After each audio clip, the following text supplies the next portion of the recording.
सहनाववतु सहनौ भुनक्तु सह वीर्यं करवावहै तेजस्विनावधीतमस्तु मा विद्विषावहै। ॐ शान्ति शान्ति शान्तिः। अखण्डमण्डलाकारं व्याप्तं येन चराचरं तत्पदं दर्शितं येन तस्मै श्रीगुरवे नमः। अज्ञानतिमिरान्धस्य ज्ञानाञ्जनशलाकया चक्षुरुन्मीलितं येन तस्मै श्रीगुरवे नमः। गुरुर्ब्रह्मा गुरुर्विष्णु गुरुर्देवो महेश्वरः गुरुदेव परं ब्रह्म तस्मै श्रीगुरवे नमः।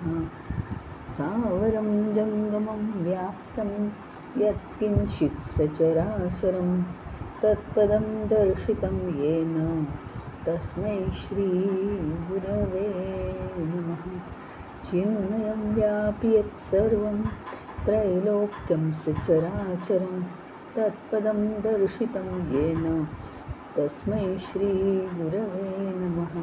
त्वमेव माता च पिता त्वमेव बन्धुश्च सखा त्वमेव विद्या द्रविणं त्वमेव सर्वं मम देवदेव त्वमेव सर्वं मम देवदेव।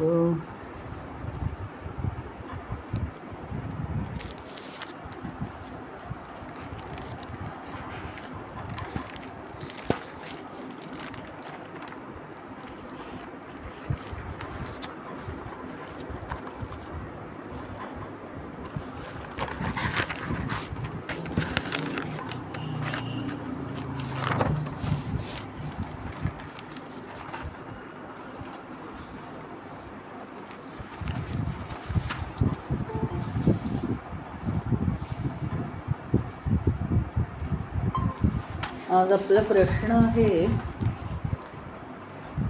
किंच वै विषम, प्रार्थना विषम म्हणजे विष म्हणजे काय, तर न संपणाऱ्या इच्छांची, ज्या इच्छा आपल्या कधीही संपत नाहीत अशा एकामागोमाग येणाऱ्या ज्या इच्छा आहेत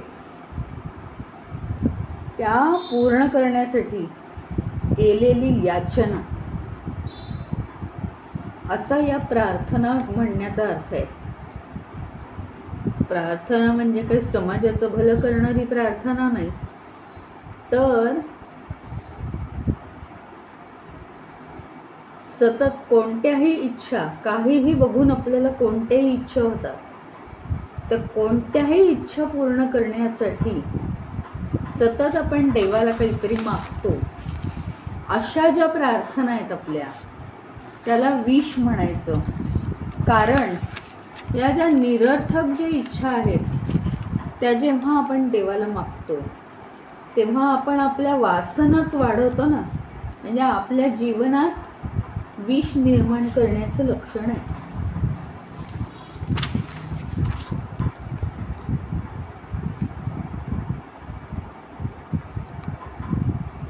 मग आपण काहीही मागतो, म्हणजे जे बघितलं ते मागतो. मी म्हटलं ना, आपल्याला एखादी वस्तू उपयोगी नसेल तरी सुद्धा दुसऱ्या कोणीतरी घेतली म्हणून मला पाहिजे, बाकी ती किती वापरायची, किती आवडते, किती ठेवायची, त्याचा काहीच नाही शो.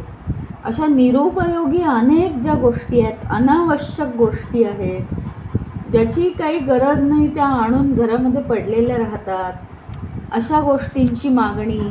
किंवा परत तेच उदाहरण की म्हणजे एखादा डॉक्टर, त्याला लोक नावाजतात, म्हणून मी सुद्धा जरी डॉक्टर नसलो तरी मी सुद्धा प्रयत्न करेन डॉक्टर होण्याचा, मग मी डॉक्टरची इन्स्ट्रुमेंट आणून ठेवीन घरात, मग ती मला उपयोगी आहेत का?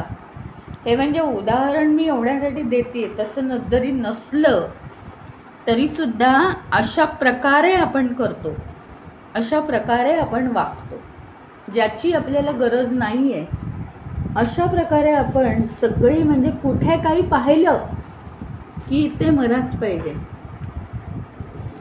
कुणी काही एखाद्या क्षेत्रामध्ये खूप नाव कमावलं असेल तर याच क्षेत्रामध्ये मी पण नाव कमवीन का?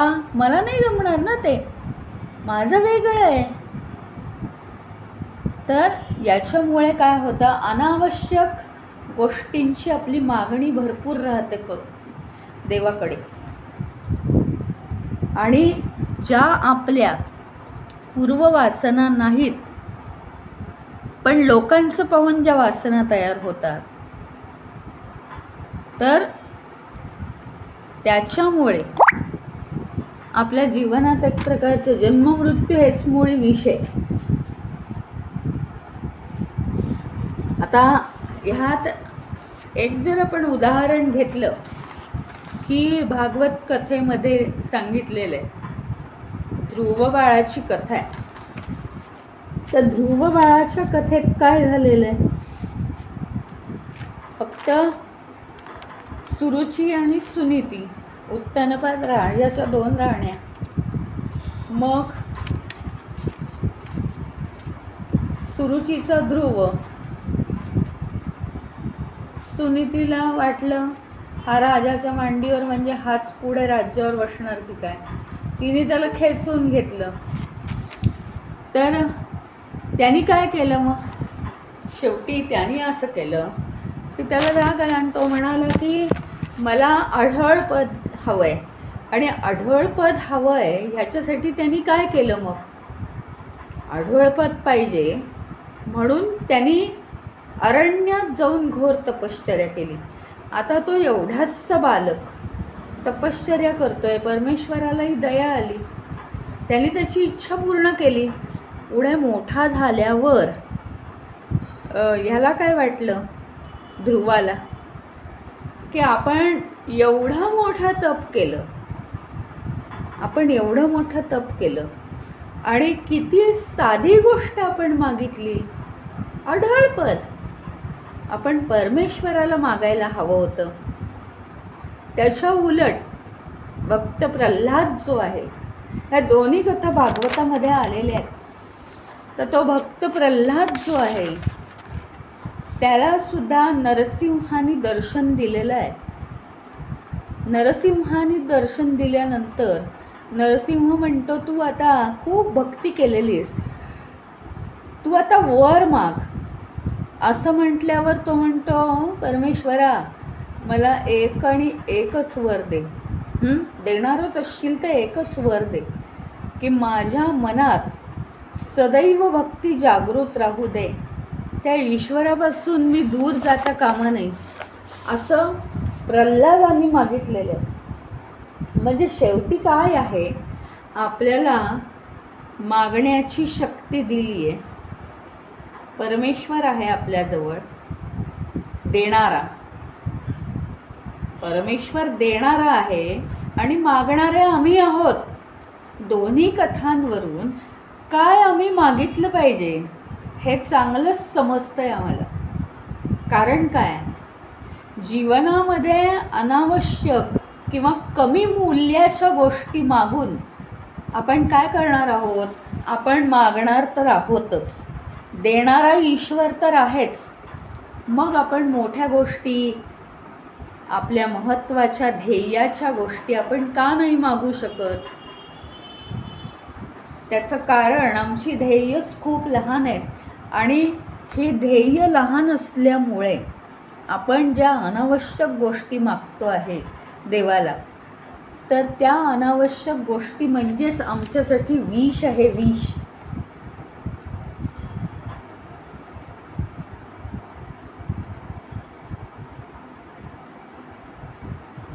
सतत आमच्या इच्छा वाढतच असतात. दररोज काहीतरी इच्छा, दर क्षणाला काहीतरी वेगळ्या वेगळ्या इच्छा होत्या. त्याच्यासाठी आपण एक रिमाइंडर ठेवावं आपल्याकडे. काय? दक्ष किंवा सावध. सावध हा शब्द वापरायचा स्वतःसाठी. प्रत्येक आपली जी इच्छा आहे बरं का, काय इच्छा करायची नाही आहे, कारण प्रत्येक जी आपली इच्छा आहे ना ती आपल्या सबकॉन्शियस माइंडमध्ये, म्हणजे एक अंतर्मन असतं, त्या अंतर्मनामध्ये प्रत्येक आपली इच्छा जाते. हे सायन्स आहे. अंतर्मनामध्ये ती जेवढी रिपीट होते तेवढी ती पूर्ण होते. आणि इच्छा पूर्ण झाल्या की त्यातून पुन्हा कॉन्फिडन्स येऊन पुन्हा नवीन वासना आपल्या तयार होतात. आणि त्या नवीन वासना पूर्ण करण्यासाठी पुन्हा आपण त्याच्या मागे लागतो. त्यामुळे कधीही न संपणाऱ्या ज्या इच्छा आहेत त्याच्या बाबतीत आपण सावध राहावं. कधीही न संपणाऱ्या अनावश्यक ज्या इच्छा असतील त्या मागण्यापूर्वीच काढून टाकाव्या, डिलीट कराव्या.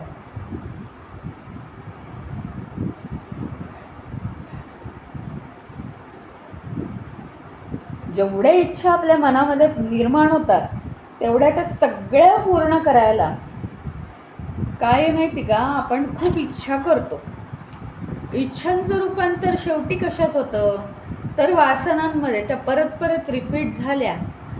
म्हणजे आधी कसं असतं तर वाळूतली रेघ, वाळूत जर रेघ काढली तर काय होतं, काही नाही, ती मिटून जाते काडेपर्यंत. पाण्यात रेघ काढली तर रेघच नाही उमटत, हो की नाही. पाण्यात जर रेघ काढली तर रेघ उमटतच नाही. वाळूत काढली तर थोड्या वेळ उमटते. मातीमध्ये काढली तरी ती थोड्या वेळ राहते आणि निघून जाते. मग दगडावर जर काढली तर ती कायमची. हे उदाहरण एवढ्यासाठी आहे की आपण साधी नुसती इच्छा केली आणि ती निघून गेली आपल्या मनातनं तर ती पाण्यावर काढलेली रेघ आहे. पण माणसाच्या इच्छा इतक्या जबरदस्त, आणि त्या इच्छा आणि त्या पूर्ण करण्याच्या मागे मनुष्य लागलेला आहे. हे जीवन म्हणजे इच्छा करणं आणि ते पूर्ण करणं हाच इंटरेस्ट आहे केवळ मानवाचा. तर त्याच्यामुळे होत आहे काय की आपण इच्छा पूर्ण करण्याच्या मागे लागतो आणि त्यातून समजा इच्छा नाही पूर्ण झाली तरीसुद्धा ते पाहिजे पाहिजे पाहिजे म्हणून आपल्याला काय निर्माण होतं, हे वासना निर्माण होते शेवटी. आणि इच्छा पूर्ण झाली तर उलट जास्त कॉन्फिडन्स येतो आणि अजून जास्त वासना तयार होतात. दुसऱ्या नवीन वासना तयार होतात. आणि त्या पूर्ण करण्यासाठी गंमत अशी आहे, शेवटी काय माहिती का, म्हणजे आम्ही एवढ्या इच्छा करून ठेवल्यात अनलिमिटेड, त्या मोजतासुद्धा येत नाही. दररोज आपण किती इच्छा करून ठेवतोय आम्हाला मोजतासुद्धा येत नाही. सगळ्या सबकॉन्शियस माइंडमध्ये गेलेल्या इच्छा ज्या आहेत त्याचं रूपांतर वासनांमध्ये होतं. एखादा विचार इच्छेचा किती वेळा रिपीट झाला, किती इच्छा पूर्ण होते किंवा ती इच्छा तिचं वासनेत रूपांतर होतं. हे एक सबकॉन्शियस माइंडचं सायन्स आहे. त्याचा अभ्यास जितका करू तितका आपल्याला कळेल. साधारणपणे इच्छा आपली सबकॉन्शियस माइंडमध्ये 10 वेळा तयार झाली तर ती पुसली जाण्याच्या शक्यता असते. 10च्या वर ती तयार झाली तर ती हळूहळू पक्की होत जाते. आणि ती जर 20 झाली तर त्याचं रूपांतर वासनेत होतं. अशा कितीतरी वासना आहेत. वासना म्हणजे जखडलेल्या इच्छा. कोणी आम्हाला काहीही बोला, मला ही इच्छा होते म्हणजे होते, म्हणजे काय, काहीही असेल. मग मला एक चांगली सवय आहे की प्रत्येक बाबतीत कुणाचं तरी कौतुकच करायचं. मग ती इच्छा मला होते म्हणजे होते, ती वासना आहे. किंवा काहीही कोणीही चांगलं केलं तरी चांगलं म्हणायचंच नाही, ती इच्छा होते म्हणजे होते आणि त्या होतच ॲटोमॅटिक. ह्याला काय म्हणतात? याला म्हणतात वासना. किंवा काहीतरी एखाद्या रंगाबद्दल असतं, कुठंही गेलं तरी लालच रंगाचा ड्रेस आणायचा, कुठंही गेलं तरी जांभळ्याच रंगाची साडी आणायची. तो पण एक वासनेचा प्रकार आहे. म्हणजे आपण जे जे या जीवनामध्ये एक आपण म्हणतो ना, हा माझा असा स्वभाव आहे आणि आपण खूप त्याला फुलवतो, तसं नाही आहे ते. स्वभाव चांगला असो, स्वभाव वाईट असो, पण तरी तो वासनेचा परिणाम आहे. वासनांमुळे तो स्वभाव पक्का होत जातो हळूहळू. आणि ठराविक बाबतीत त्या वासनाच आपली प्रवृत्ती तशी बनवतात. त्याच्यामुळे या वासना आपल्या सबकॉन्शियस माइंडमध्ये एखादा विचार आपल्या नकळत किती वेळा येतो हे बघायचं. आपल्या नकळत येत असल्यामुळे आपल्याला माहीत नाही. आणि शेवटी मग हे वासनांची संख्या इतकी वाढते की आता शरीराची ताकद संपली आहे, म्हणजे शरीर नष्ट होण्याची वेळ आली आहे. वासना म्हणजे कारण देह हा प्लस आहे, प्लस. तो कारण देह आता स्थूल देहाला मागत आहे. हा जो स्थूल देह आहे हा माझ्या इच्छा पूर्ण करत नाही असं कारण देह म्हणतो, आणि मला नवीन देह पाहिजे असं कारण देह म्हणतो. त्याच्यामुळे त्याची डिमांड जी होईल तसतसं मग त्याला तुम्ही काहीही उत्तर द्या, नियती म्हणा, नशीब म्हणा, तसं ते होत जातं. पण सगळ्याचे शिल्पकार आपणच आहोत. आपणच आहोत शिल्पकार. आपणच ही सृष्टी आपल्या स्वतःसाठी बनवतो आहोत.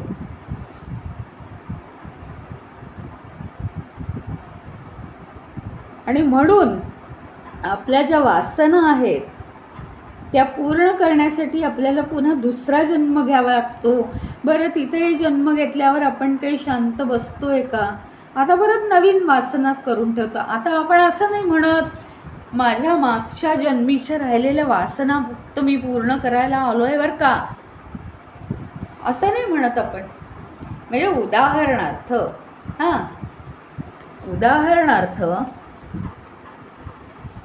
मी समजा माझ्याकडे खूप भाज्या आहेत, पण मिरचीच नाही आहे, आणि मी गेले मिरची घ्यायला. भाजीवाला म्हणतो भाज्या घ्या. मी काय सांगेन? माझ्याकडे भाज्या आहेत, फक्त त्याची पूर्तता करायसाठी मी मिरची घ्यायला आलेली आहे. हे काय आहे? माझ्याकडे वासना आहेत, त्याची पूर्तता करायला फक्त मी हा जन्म घेतलाय. मला आता नवीन वासना करायच्या नाहीत. हे ठरलेलं आहे. हे ठरलेलं असलं पाहिजे आपलं. आपण गेल्या जन्मी चूक झाली आणि जीवन होतं आमचं 100 वर्षाचं, 90 वर्षाचं.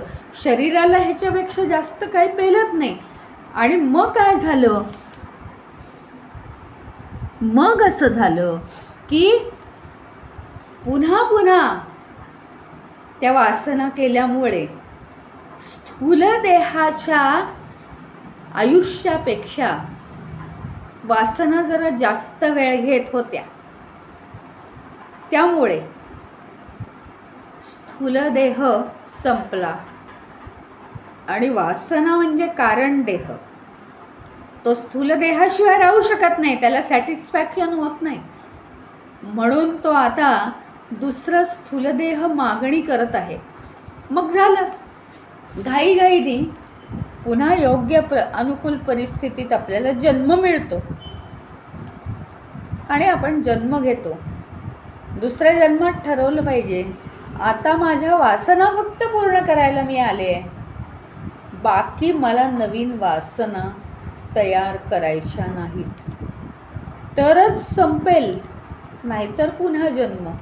म्हणजे हे सगळं निर्माण करणारे आम्हीच आहोत आणि जन्मात वासना आणि जन्म एवढंच नाही आहे ना, बाकी सगळ्याच गोष्टींच्या अडीअडचणी या आपल्याला आहेतच.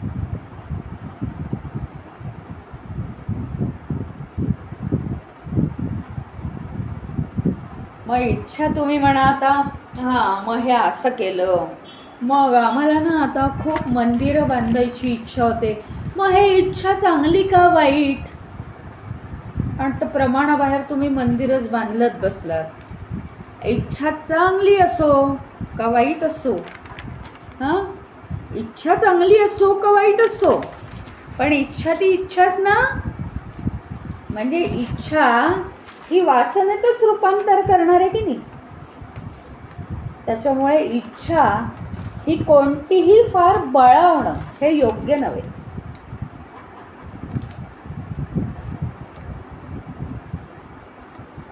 आणि मग होतं काय की या वासनांमुळे मनुष्य आहे ना स्वतःचं खरं स्वरूप पूर्णपणे विसरून गेलेलं आहे.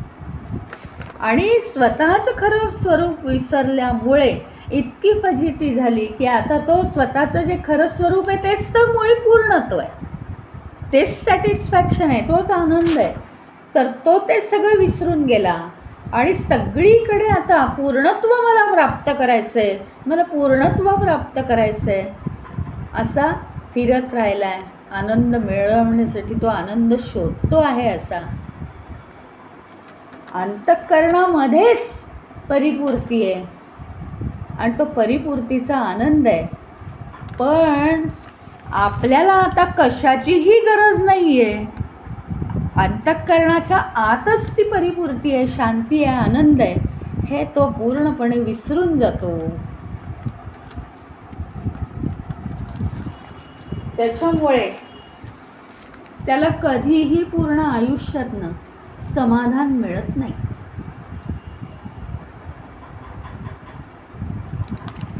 तुम्हाला एक गोष्ट माहिती असेल, ज्यावेळी समुद्रमंथन झालं ना, देव आणि असुर होते, समुद्रमंथन झालं. सगळ्यात पहिल्यांदा ते मंथन करून करून रवी घुसळून काय वर आलं सांगा बरं. समुद्र मंथन केल्यानंतर सगळ्यात पहिल्यांदा काय वर आलं? ते आलं ते विष वर आलं. विष मात्र कोणी घ्यायला तयार नव्हतं. या जीवनात हे जीवन जर तुमचं वासनांनी गच्च भरलं असेल आणि कितीही घुसळा इच्छा त्याच्यामध्ये ठेवलेल्या आहेत आणि ते तुम्ही घुसळत बसलात, तो जीवनाचा भवसागर, या भवसागरामध्ये काय आहे? नुसत्या वस्तू आणि सगळी आकर्षणं, विषय, त्याच्यामुळे आसक्तीच निर्माण होणार आहे. आसक्ती निर्माण झाली की वासना निर्माण होणार आहेत. म्हणजे शेवटी काय आहे? या भवसागराला रवी मारणं म्हणजे काय आहे? विष निर्माण करणं आहे आपल्यामध्ये. ते विष कोण पचवू शकतं? फक्त शिवजी ते विष पचवू शकले. कारण त्यांना काय आहे? त्यांना वासना नाहीत. शुद्ध स्वच्छ मनाचे आहेत ते. ते या सगळ्याच्या पलीकडे गेलेले आहेत. ते अनासक्त आहेत. अनासक्त आहेत ते.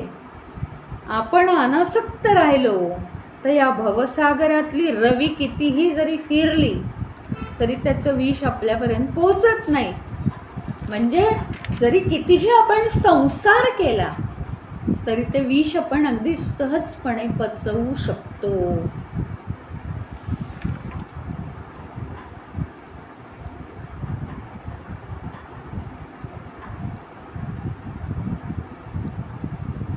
मग आता आपल्याला जर या भवसागरात रवी मारून काही उपयोग नाही, हे कळलंय ना, हे कळलेलं आहे. मग रवी मारायची आहे कशात? आपल्याला हवं आहे परमात्म्याचं ज्ञान हवं आहे आपल्याला. मग परमात्म्याचं जर ज्ञान हवं आहे तर आपण आपल्या बुद्धीमध्ये रवी मारायची आहे, बुद्धीमध्ये, की हे नेमकं काय आहे हे समजून घ्यायचं आहे. आधी बुद्धीच्या पातळीवर जर समजलं तर नंतर ते अनुभवाच्या पातळीवर समजणार आहे.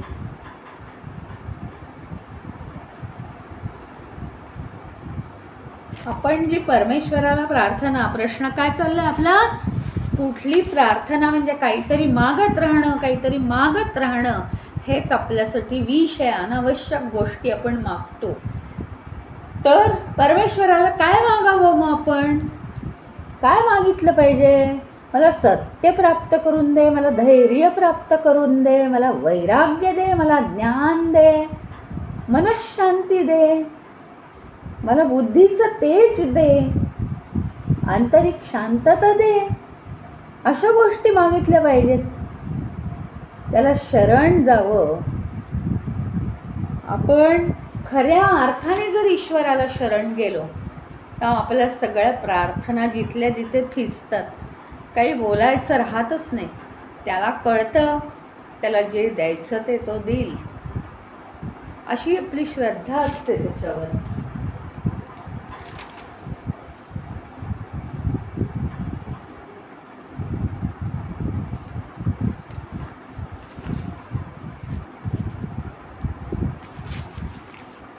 पुढचा एक प्रश्न असा आहे, कहा दमहाच प्रकीर्तितः मनसा दमनम दमहा. खरा संयम म्हणजे काय? खरा संयम म्हणजे काय? तर मनावर संयम हा खरा संयम आहे. म्हणजे काय आहे की आपल्याला शम आणि दम या दोन गोष्टी माहिती आहेत. दम म्हणजे इंद्रियांवर नियंत्रण किंवा इंद्रियांचा निग्रह, आणि शम म्हणजे काय तर मनावर नियंत्रण.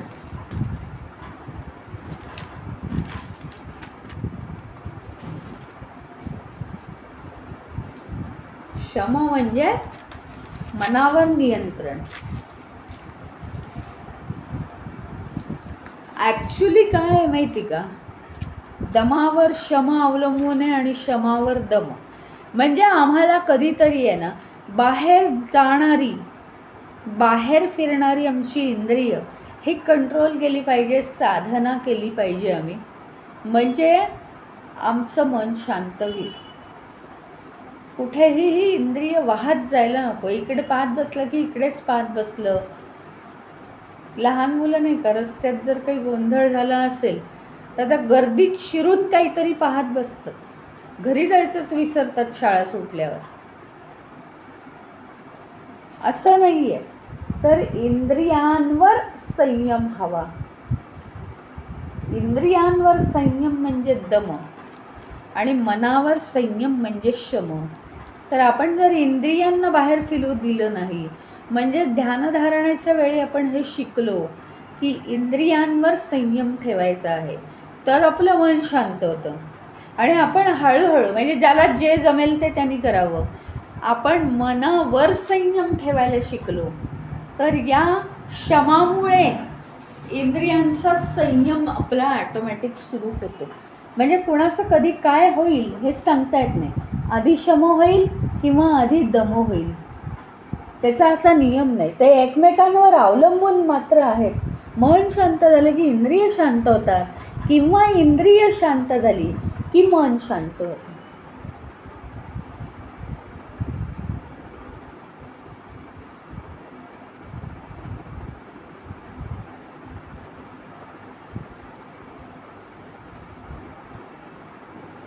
मन हे काय आहे, ऊर्जेचं प्रचंड स्वरूप आहे, मोठं प्रचंड भांडार आहे मन म्हणजे ऊर्जेचं. मनामुळे ऊर्जा येते ना. बघा ना तुम्ही, काहीतरी असेल मनात, एक पॉझिटिव्ह विचार आला, लगेच आपल्या बोलण्यात बदल होतो, हे होतं. हे लहान मुलांच्या बाबतीत खूप लगेच दिसतं बरं का. हे गंमत सांगते. की लहान मुलं, समजा घ्या अगदी 4थी-5वीतली मुलं आहेत बरं का, तर त्यांना जर काय वडिलांनी कबूल केलं की आता तुला इतके मार्क पडले तर तुला घड्याळ देईन विकत, आणि असं झाल्यानंतर वडिलांना सध्या ऑफिसमुळे अजिबातच वेळ नाही, रविवारीसुद्धा ऑनलाईन खूप काम होतं त्यांना, म्हणून त्या आठवड्यात घड्याळ आणलं गेलं नाही. हा बंडू जो आहे तो आता रागवलाय, रुसलाय. किती वेळा मी सांगितलं आणि तुम्ही सांगितलेत तसे मी मार्क पाडलेत की नाही, मग तुम्ही इतका वेळ, म्हणजे त्याची दुनिया वेगळी आहे ना, ते वडील आणि त्यांचं ते अर्जंट ऑफिस वगैरे त्याला नाही कळत. छोटा आहे तो, 4थी-5वीतला मुलगा. मग तो रुसून बसला, रागावून बसला. आणि इतक्यात काय झालं, आईने ऑफिसमधून येताना आईस्क्रीम आणलं. तो 5 दिवस रुसून बसला होता की घड्याळ घेणार होते मला विकत. लहान मुलांची दुनिया आहे, पटकन विसरतात ते, आणि एकदम तो खुलला.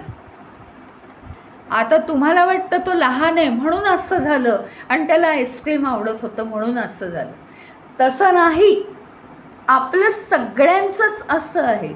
एक गोष्ट मनाविरुद्ध झाली की मन फुगतं, लगेच फुगून बसतं, आणि एक गोष्ट मनाप्रमाणे झाली की लगेच आपलं मन हसरं होतं आणि आपल्या बॉडी लँग्वेजमध्ये फरक होतो. आपण लगेच भराभर हालचाली करायला लागतो, आणि थोडंसं काही मनाविरुद्ध व्हायला लागलं की लगेच आपल्याला फ्रस्ट्रेशन येऊन लगेच आपण इथपर्यंत येतो की हे जग फार वाईट आहे, इथपर्यंत आपण बोलायला येतो. आणि आपल्या मनासारखं झालं की मला बाय लोकांनी किती मदत केली आणि हे जग खूप चांगलं आहे, आपण त्याच्याकडे तसं बघत नाही. मग लगेच अगदी ते सायकोलॉजी यायला लागते अंगात, असं आहे. तर त्याच्यामुळे काय आहे की मनात कोणतेही विचार झेपावले की त्याप्रमाणे आपला मूड सारखा बदलत असतो. म्हणजेच मन हे काय आहे, ऊर्जेचं प्रचंड भांडार आहे. निगेटिव्ह ऊर्जा देतं किंवा पॉझिटिव्ह ऊर्जा देतं. मनात एक विचार आला की तो काहीतरी क्रिया करतो, पॉझिटिव्ह तरी करेल, नाही तर निगेटिव्ह तरी करेल आपल्यावर. आणि मग काय होतं माहिती का, कधी कधी एखाद्या विचाराने उदासीनता येते आपल्याला, तर कधी कधी एखाद्या विचाराने एखादा आशेचा किरण दिसतो की अरे हे होणार आहे वाटतं का. आणि हे सगळं कोण करतं, तर ते मनच निर्माण करतं. त्या मनामध्ये कोणते विचार कधी येतील काही सांगता येत नाही.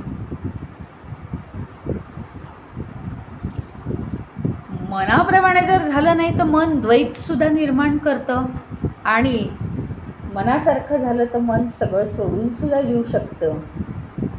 संपूर्ण विश्व म्हणजे एक चैतन्यच आहे. मग आपण जर त्याच्यावरचा कंट्रोल सोडला तर मन बाहेरच्या दिशेने वाहतं, आणि बाहेरच्या दिशेने ते वाहतं, हे पाहिजे ते पाहिजे असं पाहिजे तसं पाहिजे, आणि ते लगेच विसर्जित पण होतं. म्हणजे ते कधी धोका देईल सांगता येत नाही. काही इच्छा ते बंद करून टाकतं मनातून पूर्णपणे. पण संयम जर असेल आपल्या मनावर तर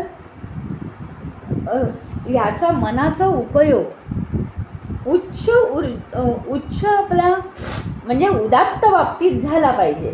तो उदात्त बाबतीत होतो, उच्च उद्देशासाठी तो उपयोग होऊ शकतो. मन हे अनियंत्रित आहे. मन अनियंत्रित असल्यामुळेच आपल्याला यातना होतात. अमृतबिंदू उपनिषदात काय म्हटलेलं आहे की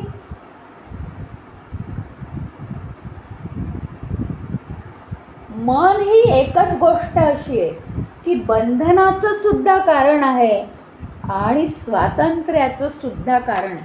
त्याला जर चिकटलं नाही ते विचाराला तर आम्ही स्वतंत्र आहोत. आणि विचाराला चिकटून बसलं, माझं हे काम होत नाही होत नाही होत नाही होत नाही होत नाही की आपण बंधनात पडतो.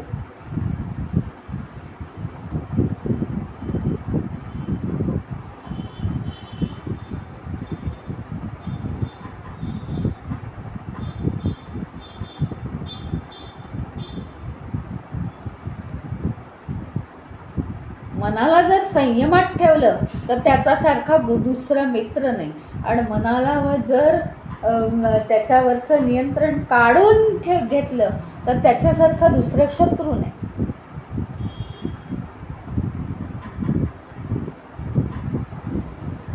मनाची हे काय आहे?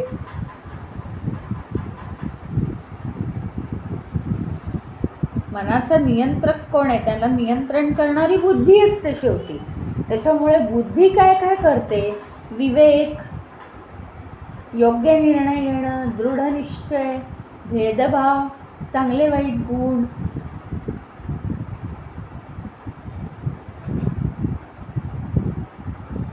समता निर्माण करते. अशा रीतीने ती जीवनाच्या सगळ्या पैलूंवर नियंत्रण ठेवते, शिस्त लावते मनाला.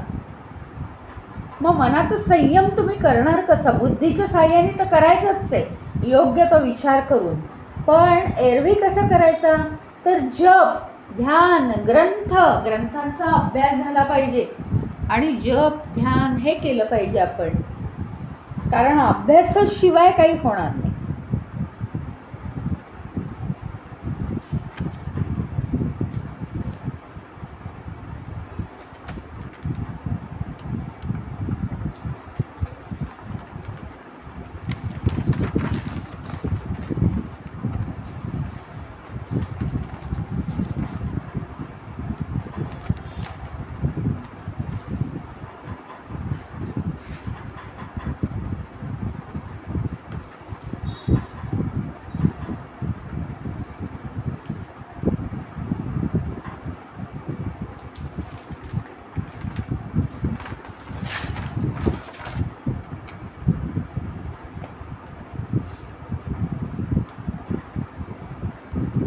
उद्याचा एक प्रश्न सांगून ठेवते. तपः किं लक्षणं प्रोक्तम, म्हणजे तपश्चर्येचं मूळ स्वरूप काय आहे? तप कशाला म्हणायचं? आपण काहीही जे काम करतो आहोत ते प्रामाणिकपणे आणि कष्ट करून कर्तव्य पार पाडणं, याला तप म्हणायचं. तर एखाद्याने आपल्या जबाबदाऱ्या पार पाडणं म्हणजे तप आहे.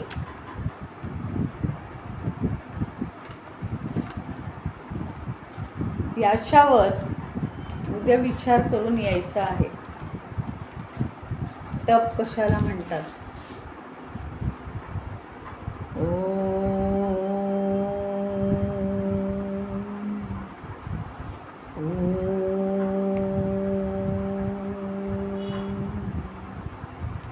ओम पूर्णमदः पूर्णमिदं पूर्णात् पूर्णमुदच्यते पूर्णस्य पूर्णमादाय पूर्णमेवावशिष्यते. ओम शांति शांति शांति. हरि ओम. श्री गुरुभ्यो नमः. हरि ओम.